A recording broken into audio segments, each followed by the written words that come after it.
યોજાયેલા ક્ષત્રિય અસ્મિતા સંમેલનમાં મોટી સંખ્યામાં ક્ષત્રિય સમાજના લોકો જોવા મળ્યા છે।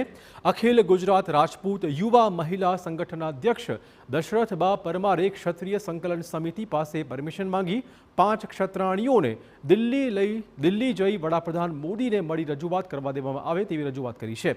ક્ષત્રિય સમાજની મહિલાઓ પીએમ મોદીને રૂપાલાની ટિકિટ કેન્સલ કરવા રજૂઆત કરશે, જ્યારે કે રાજપૂત સંકલન સમિતિના સભ્ય તૃપ્તિબા રાઓલે પણ પીએમ મોદી અને ગૃહપ્રધાન અમિત શાહને ગુજરાત તરફ મીટ માંડવાની અપીલ કરતા કહ્યું હતું કે તમે દેશ ચોખ્ખો કરી રહ્યા છો, પરંતુ અહીંયા ગુજરાતમાં તમારું આંગણું ફરીવાર ગંદુ થઈ રહ્યું છે। અને બીજું હું સંકલ્પ સમિતિને એક રિક્વેસ્ટ કરીને વાત કરું છું, અમને 5 બહેનોને દિલ્હી મોદી સાહેબ સુધી મળવાની પરવાનગી આપો।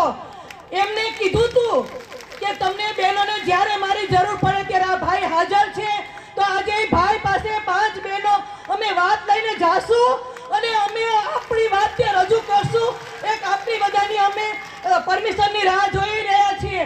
હું મોદી સાહેબને અને માનનીય અમિતભાઈને પણ કહેવા માંગુ છું કે આપ દિલ્હીની ગાદી સંભાળો છો, સારી વાત છે, દેશ ચોખ્ખો કર્યા છો, સારી વાત છે, સત્તા સંભાળી રહ્યા છો, ઇન્ટરનેશનલી આપણું દેશ ચમકે કરી રહ્યા છો, એ સારી વાત છે, પણ હવે પાછો એ સમય આવી રહ્યો છે કે ગુજરાત તરફ મીંડ માંડો, તમારું આંગણું ફરી ગંદુ થઈ રહ્યું છે।